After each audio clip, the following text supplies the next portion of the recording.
남들 다 돈 벌 때 저만 바보같이 현금 들고 있다가 벼락거지 되는 줄 알았습니다. 불안한 마음에 무작정 들어갔던 주식과 채권 시장에서 제 인생은 완전히 나락으로 떨어질 뻔했습니다. 하지만 20년 넘게 시장을 지켜본 진짜 고수들은 지금 환호성이 들리는 이곳에서 조용히 빠져나갈 준비를 하고 있습니다. 오늘 여러분의 계좌를 깡통에서 구해줄 투자의 비밀을 지금 대한민국은 다시 한번 거대한 투자의 소용돌이 속으로 빨려 들어가고 있습니다. 뉴스를 틀면 연일 주가가 사상 최고치를 경신했다는 소식이 들려오고 주변 친구들은 어제 산 코인이 얼마나 올랐는지 자랑하기 바쁩니다. 가만히 있으면 나만 도태되는 것 같은 극심한 공포가 밀려오기 시작합니다. 시중에는 현금은 쓰레기다라는 과격한 말까지 돌면서 사람들의 불안 심리를 자극하고 있습니다. 내 통장에 얌전히 들어있는 현금이 마치 녹아내리는 얼음처럼 느껴져서 견딜 수가 없는 것입니다. 그래서 사람들은 무엇이든 사야 한다는 강박에 시달리며 닥치는 대로 자산을 사모으기 시작합니다. 그것이 주식이든 채권이든 금이든 상관없이 일단 내 돈을 어딘가에 태워야만 안심이 되는 이상한 심리 상태에 빠진 것입니다. 하지만 우리는 여기서 반드시 냉정을 되찾고 과거를 되돌아봐야 합니다. 지금의 이 뜨거운 열기는 과연 정상적인 투자의 모습일까요? 모든 자산이 다 같이 오르는 이 기이한 현상을 우리는 에브리싱 랠리라고 부릅니다. 주식도 오르고 채권도 오르고 심지어 안전자산이라는 금값까지 천정부지로 치솟고 있습니다. 마치 파티장에 물이 차오르는데 사람들은 그것도 모르고 춤을 추고 있는 형국입니다. 투자 시장으로 돈이 밀물처럼 들어오고 있는 것은 맞지만 그 돈의 성격을 자세히 들여다보면 등골이 서늘해집니다. 자신의 여유 자금으로 투자하는 것이 아니라 빚을 내서 투자하는 이른바 레버리지 투자가 급증하고 있기 때문입니다. 모두가 취해 있는 이 파티가 끝나고 음악이 멈추는 순간 가장 먼저 쓰러지는 것은 빚이라는 모래성 위에 쌓아 올린 자산들일 것입니다. 현금을 들고 있는 것이 불안하다는 그 감정 자체가 바로 세력들이 여러분에게 심어준 함정일 수 있습니다. 지금부터 우리는 이 광기의 시장에서 휩쓸리지 않고 내 돈을 지키는 진짜 투자에 눈을 떠야 합니다. 과열된 분위기에 휩쓸려 묻지마 투자를 감행하기 전에 왜 지금 시장이 이렇게 뜨거워졌는지 그 이면을 들여다보겠습니다. 많은 분들이 지금의 주식시장 열풍을 보며 2020년 코로나 시기를 떠올립니다. 그때도 전 국민이 주식 계좌를 개설하고 삼성전자를 사모으는 동학개미 운동이 일어났었기 때문입니다. 체감상으로는 그때의 열기와 지금의 열기가 매우 비슷하게 느껴질 수 있습니다. 하지만 경제를 읽어주는 진짜 전문가들은 그때와 지금은 상황이 완전히 다르다고 경고합니다. 2020년 당시에는 코로나라는 전대미문의 재난으로 인해 주식시장이 단기간에 폭락했었습니다. 코스피 지수가 1400포인트대까지 떨어지며 시장이 공포에 질려 있을 때 각국 중앙은행은 어마어마한 돈을 풀기 시작했습니다. 미국 연준은 제로 금리를 선언했고 무제한으로 달러를 찍어내며 시장에 유동성을 공급했습니다. 그 넘쳐나는 돈들이 주식시장으로 흘러들어오면서 주가를 억지로 끌어올렸던 것이 바로 2020년 상승장의 실체였습니다. 사람들은 주식이 오르니까 너도 나도 시장에 뛰어들었고 생전 처음 주식이라는 것을 해보는 초보 투자자들이 대거 유입되었습니다. 그때 들어온 투자자들은 경험도 부족했고 공부도 제대로 되어 있지 않은 상태에서 그저 운이 좋아 돈을 벌었던 경우가 많았습니다. 하지만 지금 2024년, 2025년의 시장 환경은 그때와는 정반대입니다. 미국의 기준 금리는 여전히 4% 중반대를 유지하고 있고 시중에 돈을 무제한으로 푸는 양적 완화 정책도 없습니다. 그런데도 시장이 뜨거운 이유는 무엇일까요? 그것은 바로 시장 참여자들의 수준이 완전히 달라졌기 때문입니다. 지난 5년 동안 투자자들은 천국과 지옥을 모두 경험했습니다. 2021년에 미친 듯한 상승장부터 2022년의 뼈아픈 하락장 그리고 2023년과 2024년의 차별화 장세까지 몸으로 직접 부딪히며 학습했습니다. 이제 개인 투자자들은 단순히 뉴스만 보고 뇌동매매를 하지 않습니다. 유튜브를 통해 심도 있는 경제 지식을 습득하고 책을 읽으며 자신만의 투자 철학을 다져왔습니다. 과거에는 묻지마 투자가 성행했다면 지금은 데이터를 분석하고 매크로 환경을 이해하려는 스마트한 개미들이 시장을 주도하고 있습니다. 그렇기 때문에 지금의 상승장은 단순히 돈의 힘으로만 올라가는 것이 아니라 기업의 실적과 미래, 가치 그리고 투자자들의 학습 효과가 복합적으로 작용한 결과입니다. 하지만 역설적이게도 투자자들의 수준이 높아졌기 때문에 시장의 난이도는 훨씬 더 높아졌습니다. 남들도 다 알고 있는 호재는 더 이상 호재가 아니며 모두가 예상하는 시나리오는 빗나갈 확률이 높습니다. 이제는 남들보다 한 발 더 앞서 생각하고 대중의 심리를 역이용하는 고도의 전략이 필요한 시점입니다. 최근 주식만큼이나 뜨거운 관심을 받고 있는 것이 바로 채권 투자입니다. 금리가 인하될 것이라는 기대감이 커지면서 채권을 사두면 큰 돈을 벌 수 있다는 소문이 돌고 있기 때문입니다. 하지만 채권의 기본 원리를 모르고 덤벼들었다가는 주식보다 더 큰 손실을 볼 수도 있습니다. 도대체 채권이 무엇이길래 금리와 반대로 움직인다는 것일까요? 채권을 가장 쉽게 이해하는 방법은 중도 해지가 불가능한 정기 예금이라고 생각하는 것입니다. 예를 들어 여러분이 은행에 가서 10년 만기 정기 예금에 가입했다고 가정해 봅시다. 은행 직원이 지금 가입하면 연 3%의 이자를 10년 동안 꼬박꼬박 주겠다고 약속합니다. 여러분은 1억 원을 맡기고 기분 좋게 집에 돌아왔습니다. 그런데 바로 다음날 뉴스에서 금리가 폭등했다는 소식이 들려옵니다. 은행에 다시 가봤더니 어제 가입한 똑같은 10년 만기 예금 상품의 금리가 하루 만에 연 5%로 올랐다고 합니다. 여러분은 당장 어제 가입한 3%짜리 예금을 취소하고 5%짜리로 갈아타고 싶을 것입니다. 하지만 이 상품은 중도 해지가 절대 불가능하다는 조건이 붙어 있습니다. 여러분은 꼼짝없이 10년 동안 남들보다 2%씩 손해를 보며 낮은 이자를 받아야 하는 상황에 처했습니다. 너무 억울해서 은행 직원에게 하소연했더니 직원이 한 가지 방법을 알려줍니다. 이 예금 증서를 다른 사람에게 팔 수는 있다는 것입니다. 하지만 세상에 어떤 바보가 지금 가입하면 5%를 주는 예금을 놔두고 여러분의 3%짜리 예금을 사려고 할까요? 여러분의 예금을 사줄 사람을 찾으려면 가격을 깎아주는 수밖에 없습니다. 앞으로 10년 동안 매년 2%씩 손해를 보는 셈이니 대충 계산해도 원금에서 20% 정도는 싸게 팔아야 누군가 거들떠볼 것입니다. 결국 금리가 오르니까 여러분이 가진 채권의 가격은 폭락하게 되는 것입니다.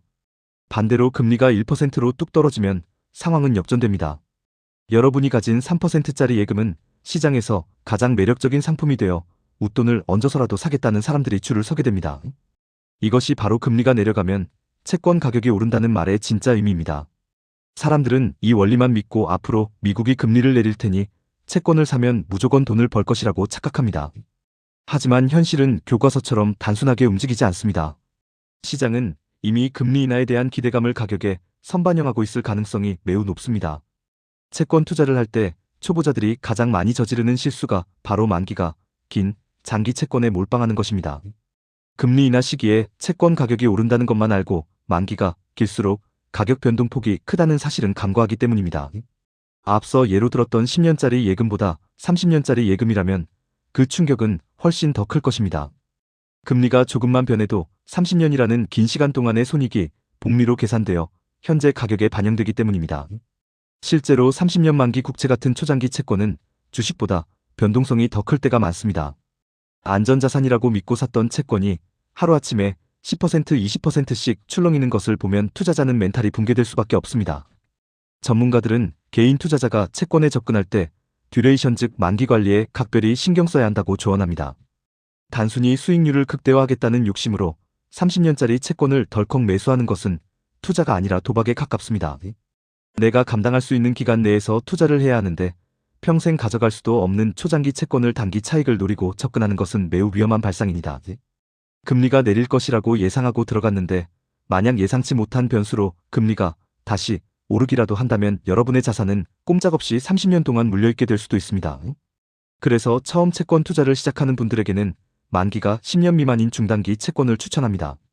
만기가 짧을수록 금리 변화에 따른 가격 변동폭이 작아서 심리적으로 버티기가 훨씬 수월하기 때문입니다.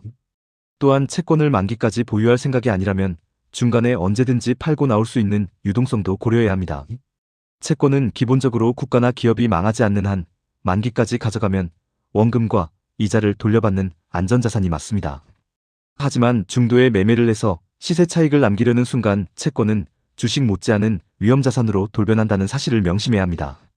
진짜 부자들은 채권을 안전자산과 위험자산의 중간 지점에 두고 아주 정교하게 포트폴리오를 구성합니다.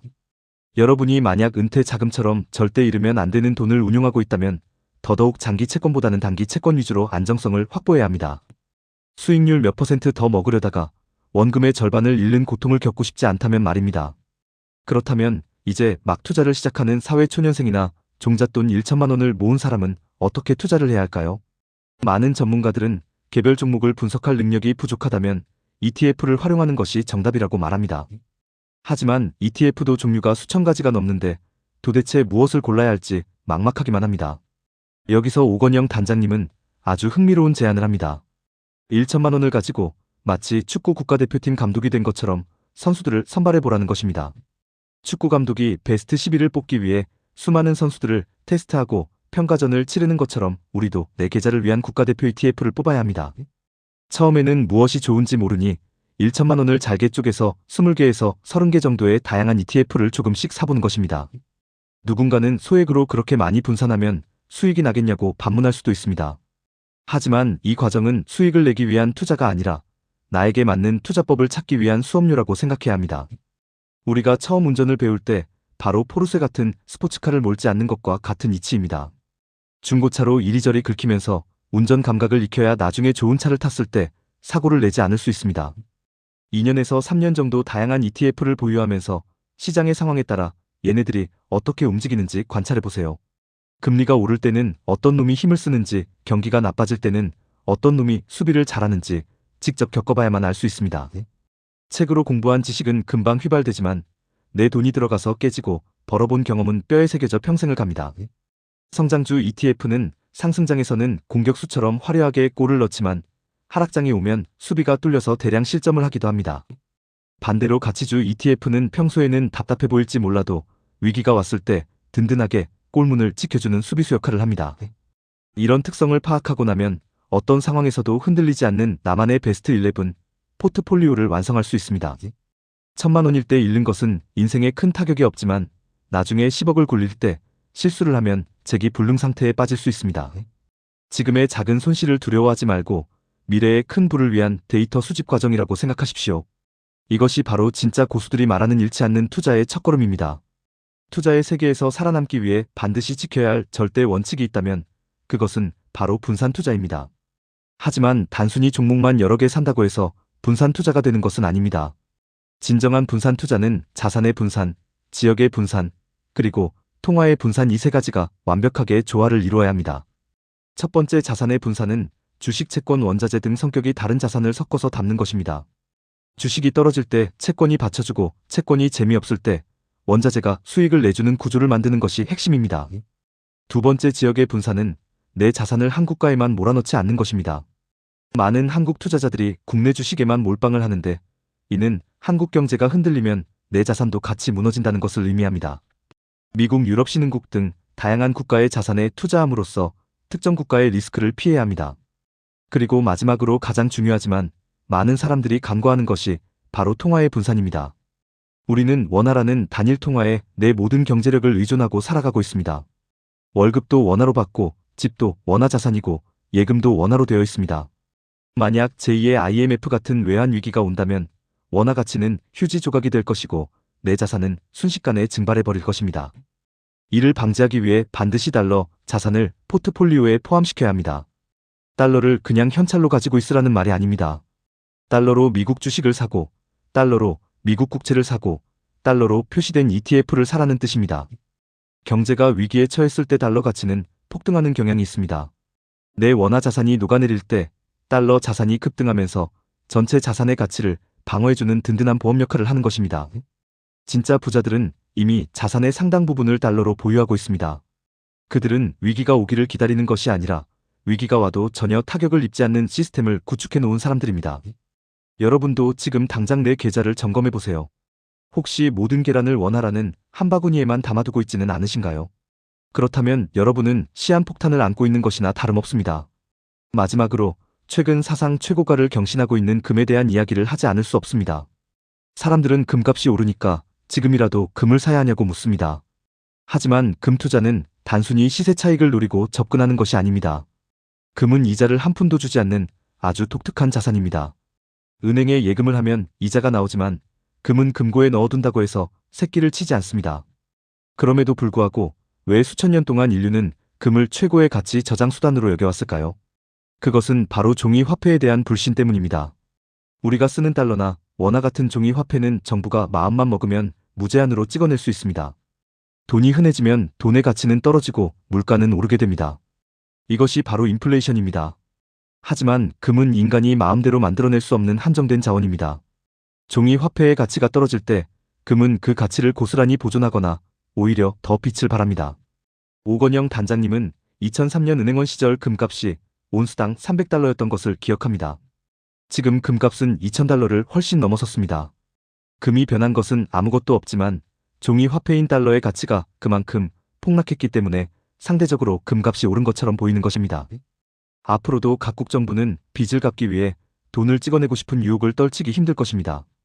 그때마다 종이 화폐의 가치는 계단식으로 하락할 것이고 금은 여러분의 구매력을 지켜주는 최후의 보루가 될 것입니다.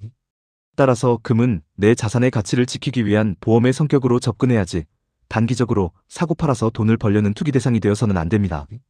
전체 자산의 5%에서 10% 정도를 금이라는 어항에 담아두고 잊어버리십시오.